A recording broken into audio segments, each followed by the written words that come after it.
Hi, my name's Steve, and today we're going to take apart the Firefly 2 and clean the screen that's in the bottom of the oven that a lot of people have been having problems clogged up, and some of the cleaning methods just aren't working. The needle, in the hole and stuff like that. I want to go into, more depth later on, but let's take this thing apart, see what it's all about. One thing you will need is I can't call it a special screwdriver. It's called a T6 star bit. T6 is the size. You can buy a whole set at Walmart like for $5. I bought a whole kit of them, and I have a handle for the screwdriver part, but I don't put it on. That way I don't, get really aggressive with the screws because they're very small anyways. The top off. You guys probably know this anyways. Battery out. There she is. 5 screws to open this up.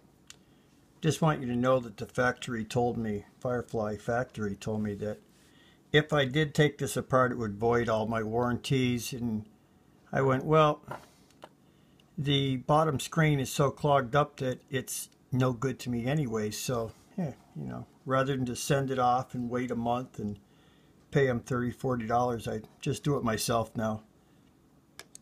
Start with these 2 screws right back here.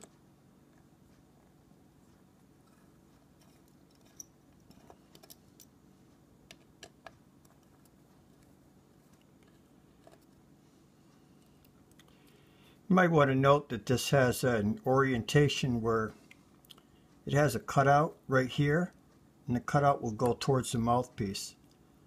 I'm going to go over this when I reinstall everything. We'll go over it again. 3 more right here.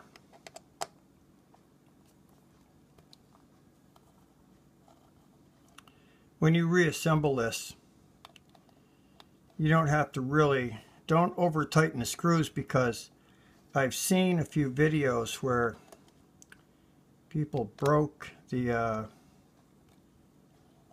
casting that the screw goes into from just simply over tightening it. There's very small screws. I would suggest you don't lose one either, because they're very hard to find. This whole piece right inside here is going to lift right out of there. I take it like this.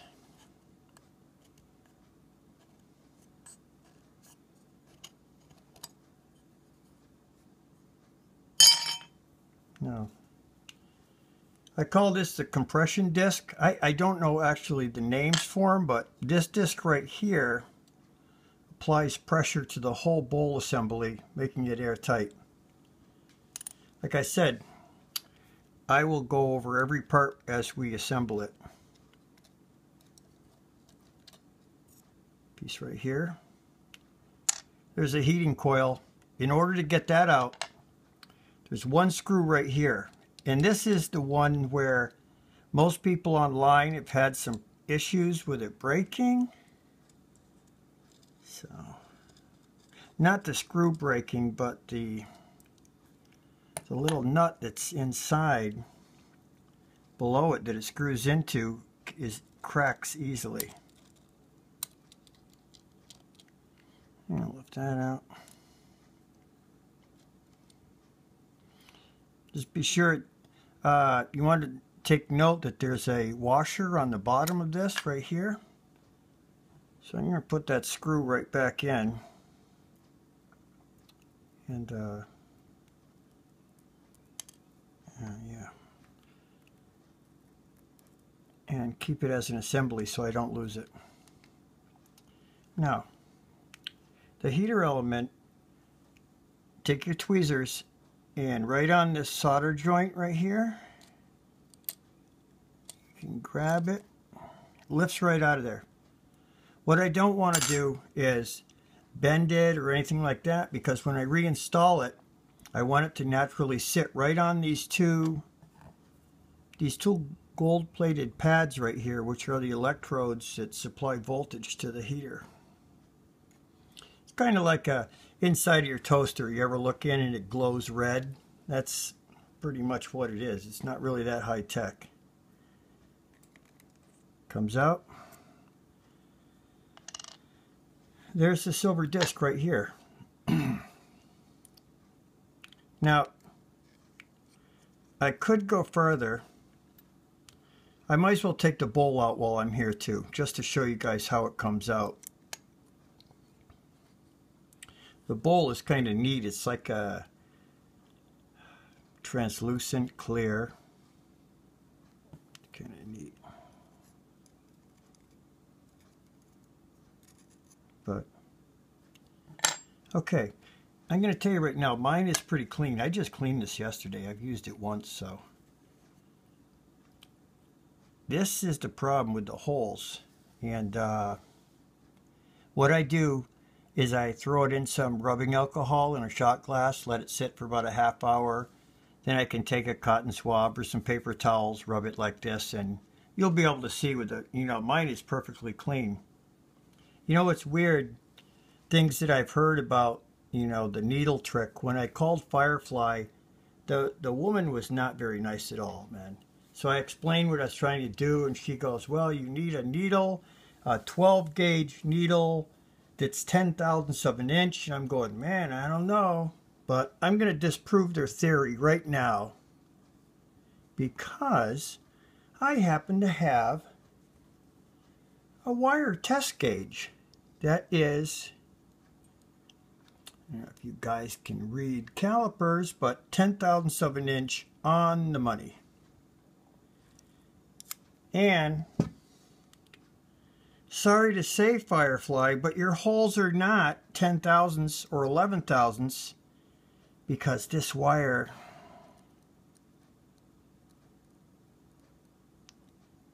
will not go through. No good, man. So maybe you could try an 8/1000ths wire. I'm just telling you that the human hair is approximately 4 to 5/1000ths of an inch. So that's how small these holes are. I mean, they are tiny. And your chance of taking a sewing needle and sticking them in there, it's not going to work. And this hole right here, it's in the bottom of the heater, that disc sits right on top of that. So when you stick a needle, if you had a needle small enough, you see the problem? You try and stick it down and it goes right into there. No way, man. And you know those, I've heard of the people that use the compressed air through the mouthpiece, goes back and down through this way, exactly opposite of the normal air path that's going backwards. But when you do that, it goes through the bowl, blah, blah, blah, through this, and the air comes out and squirts right into the circuit board. So all that isopropyl alcohol or whatever you've got in there to you know, help loosen up the gunk there, it blows right into the circuit board, all over the heater and stuff. And I'll actually show you when I reassemble this thing. Okay, enough crying about Firefly and stuff. Now, this gasket right here, see how this one has the edge on it? That's I call that the downside of the bowl. This washer right here, this gasket has an edge on it, a lip, and that lip slides right over the top and goes right over this way. So, when I stick that in there, I have to come down, I have to go right under this little edge right here, so I have to be on a little angle. And this gasket will want to fall off, so, but there's a trick you can use to check and make sure that it's all in there good afterwards. So I just don't lose my gasket there. See, that didn't, there. Now, I take my finger on this side, you can see underneath here, and I take my thumb in the hole here, and I squeeze the bowl together. And then I go like this. I'm holding the bowl solid, and I'm just twisting this. And I can feel that gasket is rotating nice and smoothly on the gasket, meaning that it's not bunched up or curled over. And you could see it too. If it was screwed up, you could see it. That's one of the harder parts. Now, there's two flat gaskets, one on each side of the stainless steel screen. And they're both the same size, so it doesn't matter which one goes in first. The bowl had a, not the bowl, the screen has a smoother side, and I'm guessing where the laser comes through, it's a little on the sharper side, so I put the smoother side down. That's just the way it came out. One more washer on top of that. Now, this is the pretty neat part. See, there's two holes in this disc right here, or two slots, 1 and 2. That's where the heater element is going to go. Also, when you're using this, the air path for this, it comes in the side holes right here, comes around the air. There's one on this side too, exactly opposite. It comes in, the air goes around the heater element, all in here, straight through.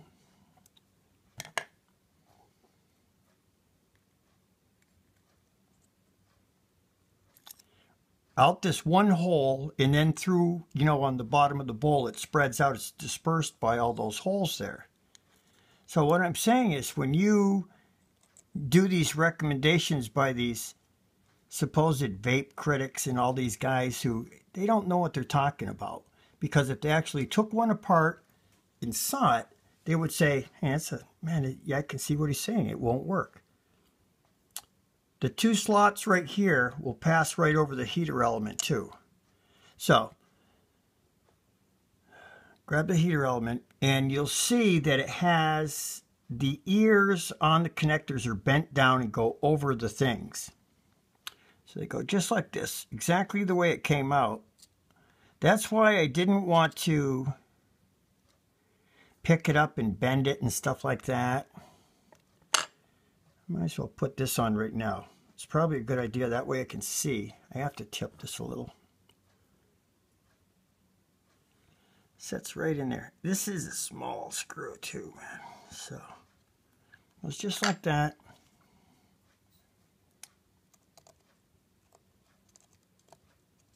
Somebody asked me, they went, how did you learn how to do this? And I went, I didn't learn how, man. I just kind of showed myself. Some people are like that, you know, things like this come easy to them. Like a kid who took stuff apart when he was little. But, okay. That's the heater element. And like I said, when you blow air this way, where it goes all on top of this, all that crap that's in the screen, and then it blows out these two holes right here, and guess what's right there? Circuit board. Not a good idea, man. This one right here, these holes right here, and, excuse me, there's a flat cut right here that goes right here. You can't put this on backwards. Sets right on there like that. The purpose of this O-ring is because when this goes on, this circle right here goes in the center of it. When I put on the back piece, the you know, the entire casting that I took off earlier, this one here, that presses down and compresses all those gaskets together. So we're ready to put her back together. Start that right in there. You can see the two contacts for the battery charger to come through. And I'll just start with the base piece here, the back piece. So, and like I told you, if you remember this, this piece right here has a a cutout in it right here. I dropped a screw inside. I gotta grab. So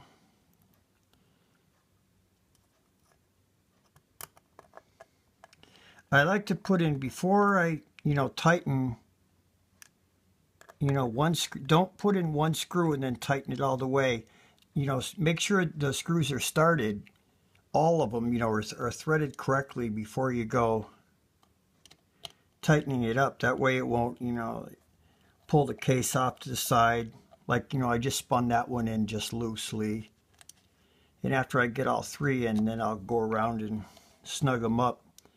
But you don't have to use much power at all. I'm just, spinning this little screwdriver with my finger like this, so. And after I have them all set in, I just give them a little tweak to tighten them up. And that's about it. So anyways,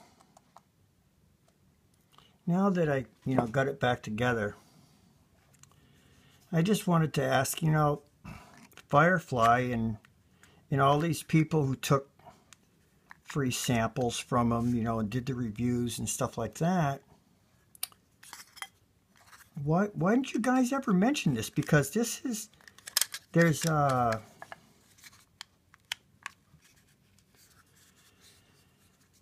man. Well, there's my green light, and it's working. You won't be able to see that red glow inside there because of all the, I'm under a pretty good light there, but it is working. And so anyways, like I said, I like my Firefly. I've had it for over a year now, about a year and 2 months, and that's pretty much all I used. I had some lung issues with coughing and stuff, but this is pretty mild. I think if you're a big bong smoker and do dabs and stuff, then this isn't going to do it for you. But I'm a pretty light smoker. It doesn't take me much at all to get high. So this is right on the money for me. But like I said, it has that inherent problem of the screen being clogged up, and not one person online has addressed it. I see in the forums they talk about it, and I guess Firefly now is offering you can send it back, and I'm going, well, why would I want to send it back and pay these guys for I can't say it's a mistake, but it's a maintenance issue that they should have addressed somehow. A return policy, you send it back every 6 months or something like that, but I can go about 4 or 5 months, and then I notice when I'm in a dark room and I heat it up, I can see the ones that are clogged up. It'll start off with 3 or 4 of them, and by the time 8 or 10 of them are clogged up, I have a real hard time getting a draw on it. It actually kind of hurts my lungs, and it just doesn't get it. And like I said, when Firefly told me, get this 32 gauge needle, which is what I have right there, which is 10,000ths of an inch, doesn't go through the holes. So either my holes are cut too small, or their measurements, the girl that was the CSR there, the customer service rep, didn't know what she was talking about. And I even asked to talk to a technician, and she told me that all the CSRs were fully trained, and pretty much blew me off, and that was the end of the conversation. So anyways, hey, I hope you guys learned something. If you want to take yours apart, and they try and scare you with, it's a void the warranty, and I guess it's like if you have a car and you change your own oil, it actually voids the warranty on the motor from the factory, but yeah, people still do it all the time. So anyways, hey guys, have a nice evening. Time for me to head out of here, and maybe I'll be trying this out a little later on. All right, see you later. Hey, if you could subscribe, I'd appreciate it. I could use something. All right, bye.